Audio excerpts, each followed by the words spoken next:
quero lembrar cada um de nós de que eu e você vivemos em um contexto de uma nova vida, de uma nova realidade. Eu vim trazer essa verdade para você, que não é não é algo assim tão misterioso, mas eu percebo que é algo de que eu e você às vezes nos esquecemos. Nós adentramos para o ritmo do mundo, nós começamos a caminhar conforme todo mundo, e a verdade, amados, é que eu e você não podemos caminhar conforme todo mundo. Claro que eu estou motivado também pela manhã, que é o amanhã de batismo. Hoje pessoas estão entrando para esse contexto. Qual? De uma nova vida, de uma nova realidade, onde os dias agora serão diferentes. Mas o que vai mudar? Talvez visualmente com os olhos naturais, nada.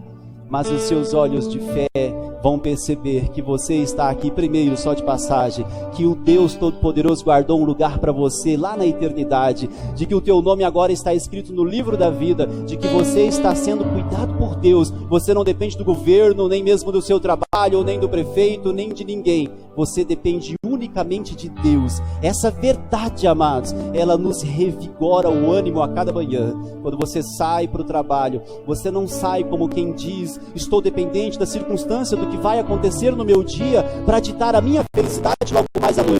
Não, você já sai feliz porque Deus já selou o seu dia de bênção, já selou o seu dia de paz, e nada pode roubar esse contexto de você. Nós vivemos em uma nova vida, servimos a um Deus poderoso, grande, magnífico, majestoso, que tem todo o domínio nas suas mãos. Você crê nisso? Amém? Você crê de verdade no seu coração? Amém. Então eu vou falar hoje com pessoas que já estão cientes de tudo. Nós só vamos bater um papo para lembrar. É isso então, né? Amém? Glória a Deus. Isso é muito bom. É sinal, amados, que vai haver uma harmonia aqui então no nosso diálogo. Eu queria ler um texto conhecido. Hoje todos os textos são conhecidíssimos. Eu vou tentar ser bem breve também. João capítulo 11, do verso 23 ao 26. Eu sei que você, como um bom cristão, se lembra dessa história de Lázaro, quando estava morto e foi sepultado e ficou 4 dias no sepulcro lá, e Jesus chega depois lá no 4º dia e todo mundo já estava desanimado lá. E aí tem um diálogo aqui com Marta que nós queremos citar a título de introdução para que a gente possa dar início aqui no nosso assunto. Então João 11, 23 diz assim, disse-lhe Jesus, eu já falei do que se trata aqui o contexto, eu sei que você lembra. Jesus diz assim, disse-lhe Jesus, teu irmão há de ressuscitar. Essa é a fala de Jesus para Marta naquele momento em que ela estava aflita, chorando a morte do irmão já há 4 dias. Antes disso ela disse, Senhor, se o Senhor tivesse chegado antes, o Senhor chegou atrasado, se o Senhor tivesse chegado antes, meu irmão não estaria morto. Então Jesus diz, teu irmão há de ressuscitar. Então veja que Jesus, ele lança aqui uma promessa. Ele dá uma fala dizendo, é uma afirmativa, não é uma conjectura hipotética. Ele afirma e diz o seguinte, teu irmão há de ressuscitar. Ele faz a Marta uma promessa. Quantos aqui tem uma promessa de Deus? Amados, eu tenho tantas, eu não conseguiria contar com os dedos da mão, eu teria que ter algumas mãos aqui.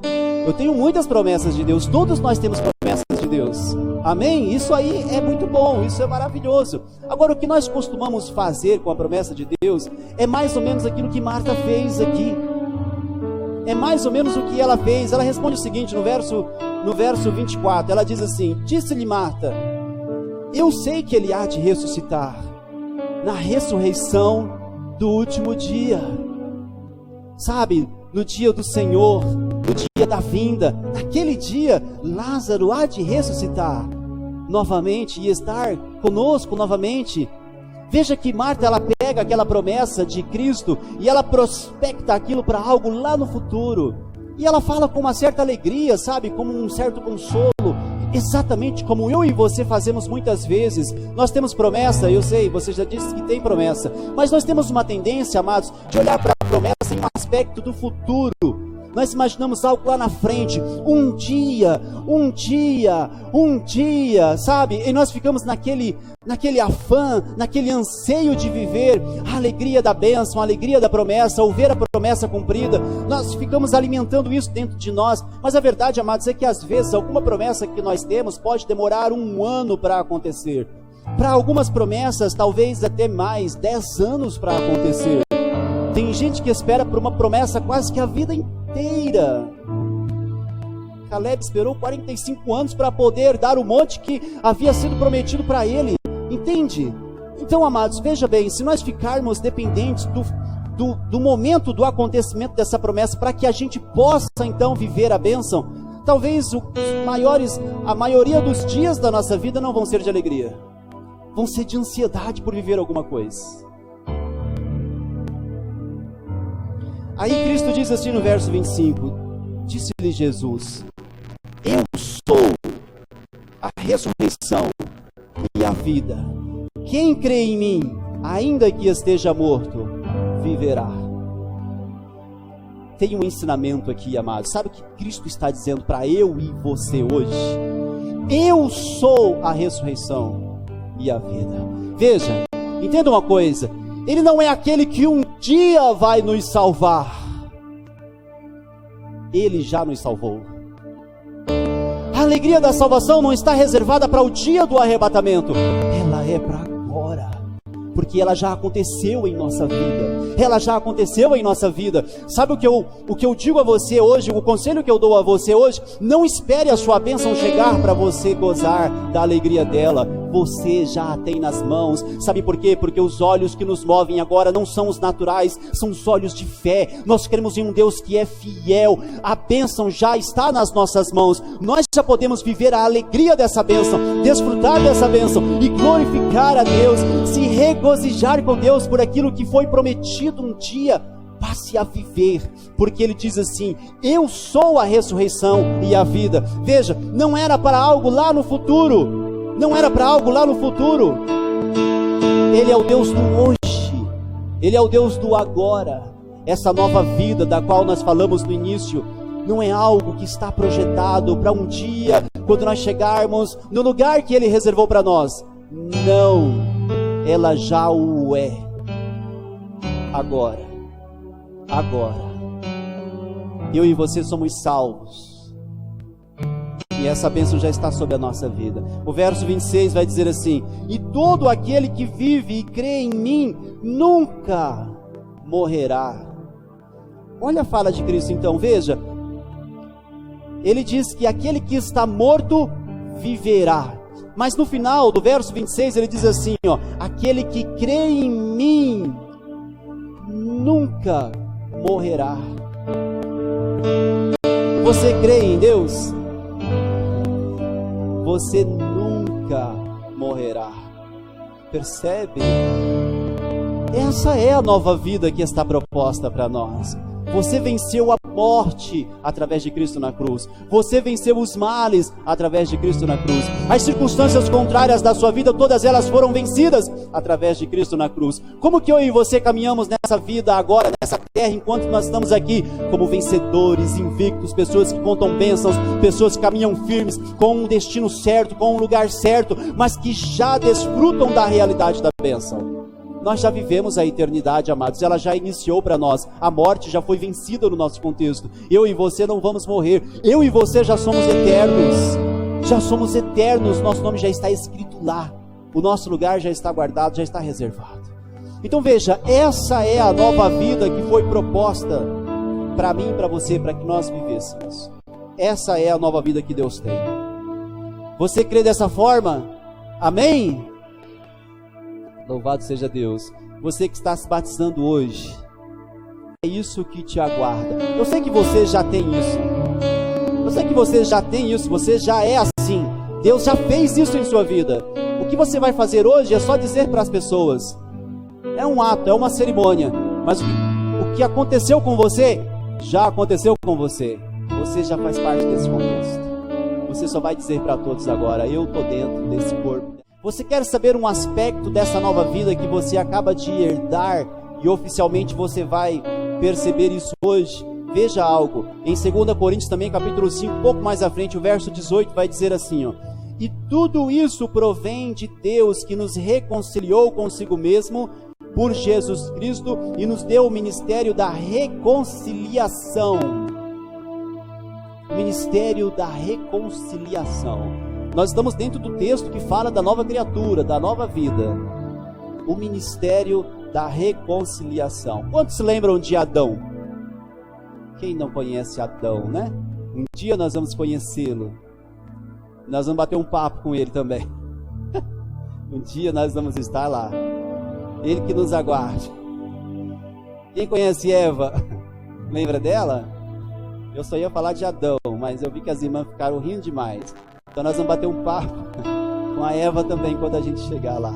Você se lembra do Éden? Você se lembra do que acontecia lá no Éden? No entardecer, o próprio Deus descia lá para bater um papo com Adão, para andar com ele no jardim, para olhar as flores. O Adão, como é que tá aqui as plantinhas? Ah, tá crescendo, tá ficando bonita, Adão, você tá cuidando direitinho. Como é que tá os animais? Ah, estão todos, nossa, bonito, né? Estão escovados, você penteou eles, e era aquele papo agradável. O próprio Deus, não era um anjo, era o próprio Deus, estava ali conversando, batendo papo com Adão. Essa era a realidade. Não havia um contexto de pecado, não havia nada, não havia o peso, não havia a cobrança, não havia a condenação. Era um contexto em que Adão, por exemplo, tinha o domínio sobre tudo, sobre todos os contextos. Ele dominava sobre tudo, estava todo o controle do mundo nas suas mãos. Ele ditava as regras, porque o diabo não tinha tido acesso, não tinha vez. Mas a verdade, amados, é que quando o pecado entra, ele rouba esse contexto, ele rouba essa realidade em que eu e você caminhamos na presença de Deus.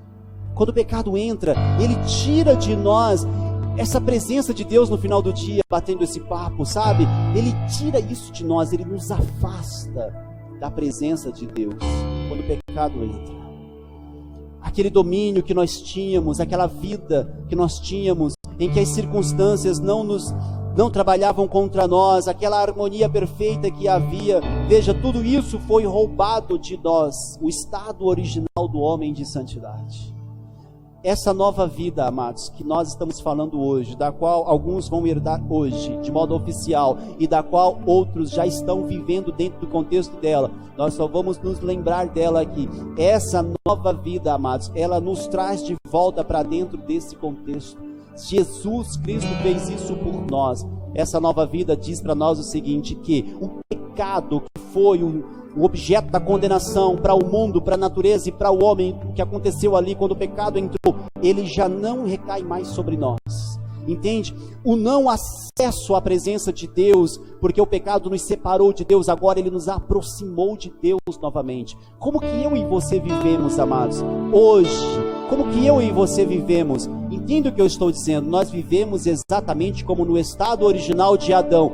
O estado de pecado? Não, o estado de santidade. Nós temos acesso a Deus. A nova vida nos permite ter acesso a Deus, não só ao entardecer, a qualquer momento. Se você fechar os teus olhos, ou de olhos abertos, como você quiser, se o seu coração se voltar para Deus, se você erguer a voz para Ele agora, Ele vai te responder, porque você tem acesso a Ele novamente.